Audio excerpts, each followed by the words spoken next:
Hello my fiery friends, the Infernoman here with our latest gameplay and deck tech video to show you. In this series, we highlight a random deck on MTG Arena, and it can range from a spicy homebrew to a tier 1 meta deck that is hot on ranked. And if you do enjoy these videos that we make, all I ask for you is to give a like on this video and subscribe to the channel, as I would greatly appreciate your support. Now, if you like the deck we're playing today, I'll leave a link in the details below so you can give it a spin for yourself on Arena. Keep in mind that these videos will be pure gameplay, no commentary style, so you can enjoy the game. But if you do want to hear my deck tech analysis and thoughts, I'll leave that at the end of the gameplay. So without further ado, let's take the deck that you see right now and get started.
Okay, everybody, first off, I want to say happy Turkey Day to all of you who are watching this.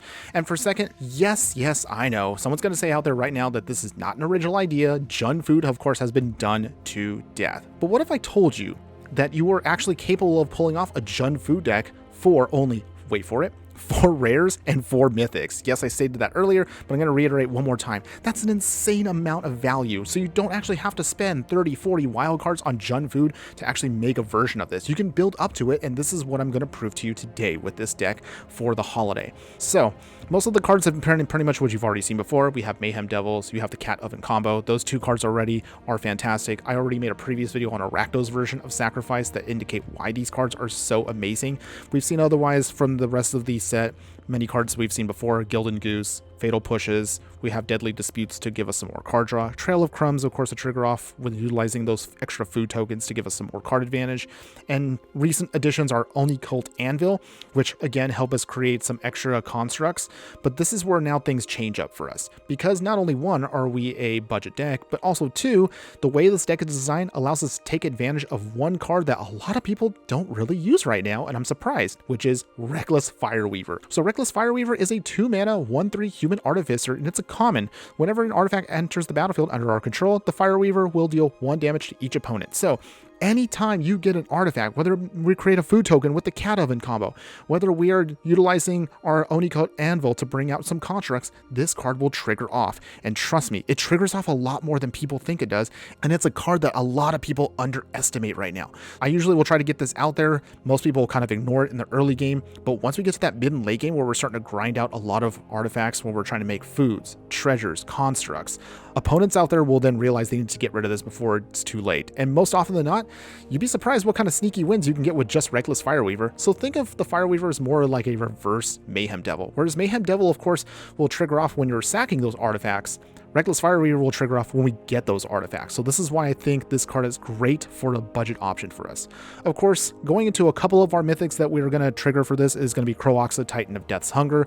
Not only because it's great flavor-wise, because of how it's, kind of food-related with its constant needing to eat stuff, but also Croaxa, I think, is actually, for this version of the deck, better than Corvald. 1, it's cheaper to cast. 2, the escape allows us to then take advantage of our cards in the late game to eat them up and then bring it back as a major threat versus our opponent. And of course 3, you can then of course utilize it to then trigger off things such as Mayhem Devil. If you then go full control, you can then utilize this to trigger off Witch's Oven or Deadly Dispute. So it's a great card that honestly I think deserves a second look into a food deck out there. But otherwise, everything's well designed to just constantly sack stuff, constantly ping our opponent. So we really aren't going to be attacking too much with this deck. Most of the focus is just going to be on sacking stuff, so that way Mayhem Devil triggers off, Reckless Fireweaver can trigger off. If we have to in a pinch, Oni Cult, Anvil, and the Cat Oven combo can trigger them off. It's a lot of pinging. So it is a very slow deck. It's very, very grindy, but it is definitely doable. Speaking of doable and slow and grindy, that's kind of where we're going to be at mana base wise. If you don't feel comfy with utilizing this many tap lands, by all means you can utilize more of the basic lands if you want to, but this is, I thought, was the decent balance. So we're going to utilize 3 copies of each of the tap lands that we have access to, so Geothermal Bog, Haunted Mire, and of course Wooded Ridgeline. The reason why we're utilizing these specifically is because we were hoping to trigger off Gingerbread Cabin, which again will give us a free food as long as we have 3 or more other forests. But in honestly some hindsight, I haven't been able to show you all the footage, but it didn't trigger off as much as I thought it was going to. So if you want to swap this out because you don't feel comfy having another tap land, by all means add in another forest. It is totally your call out there. Otherwise, you can have your Red River's Overlook to then sack it, to then bring out another one of your basics, gain a little bit of life. It triggers off, of course, Mayhem Devil. It triggers off Fatal Push to make sure our single spot removal does have the maximum advantage it has versus any of our bigger creatures that we have to deal with.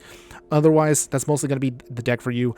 As you saw from the footage, grind out your wins, take your time making sure that you don't throw everything on the field, because expect your opponent to try to remove things. As far as your sideboard is concerned, you're going to have a little bit of hodgepodge of mostly what you're expecting. Duresses for control decks, Noxious Grasp, and Fries are going to be specific spot removal versus certain decks out there.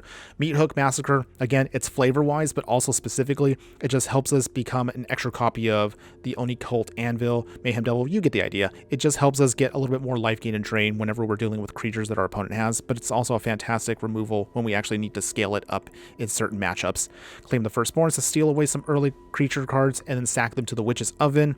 Soul Guide Lantern is going to be your graveyard hate, but also you can sack it, same thing, to also draw a card in a pinch. and it also triggers off everything else that we have. Outland Liberator is going to be your one and only artifact and enchantment hate. We're not focusing too much on that stuff in this deck because we're hoping that we can outgrind our opponent even when they start getting rid of some of our stuff. And then finally, Vraska Golgari Queen. I know some people would say, you know what, with that extra slot that you have, why not just bring in a Corvault on the side? Hear me out for a second. The way the deck is designed, we do sacrifice stuff, but we don't focus on just doing a big splashy attack. Instead, we're trying to create as much value as possible. So Vraska's Golgari Queen is less mana intensive. It doesn't take as much mana. And of course, being a Planeswalker means it is a little harder to get rid of versus, say, a creature that dies to a lot of removal out there.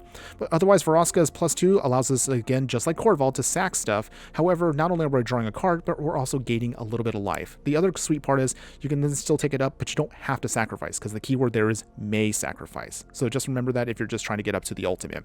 You can also -3 if you have to destroy a non-land permanent with a mana value of 3 or less, which is also going to be helpful in certain matchups. But most often than not, you're just trying to use its +2 and -3 abilities accordingly just to deal with your opponent's stuff. Remember one more time that the biggest weakness of this deck is actually exiling. If we get our stuff exiled before we can sack it appropriately by throwing it back to the graveyard, our deck will fall apart. So be aware of that. So there's a lot of artifact and enchantment hate out there right now. There's also a lot of other cards that can just either mass exile, such as Farewell. You also have other cards such as March of Otherworldly Light to then spot removal some of our cards. So if you do see that on the stack, and if say like you can afford to either sack it with Witch's Oven or Deadly Dispute, don't be afraid to do that. It's better to throw it into the graveyard where we can hopefully give it fuel for Kroaxa later on to hopefully close out the game regardless of what's going on versus our opponent. But otherwise, my final thoughts on this are, even at a budget level, Jund Food is still an extremely powerful deck that should not be underestimated. So well, obviously the first upgrades are immediately get that mana base going. So if you can afford to get any of the rare lands that come into play untapped, do those immediately. This deck's power base will go greatly up. If you just want to go straight out for the Corvault Jund Food combo, there's plenty of deck building options out there for you for that. So check out other websites if you want to. But if you do want to stick to the budget version that I have here, and you do just want to upgrade the mana base, you still have a solid deck in my opinion, because it'll still get you wins. So whether you do enjoy sacrifice or value decks out there, whether you just like budget decks, whether you just want to play something that technically is on theme but is already proven to be a popular deck, no matter what you choose to do, give my version of Jund Food a try, and I'm sure you will not be disappointed. That's all I have for you today. Thanks again for watching, everyone, and just remember that no matter what you do play in the game of life, always be sure to burn bright. Later!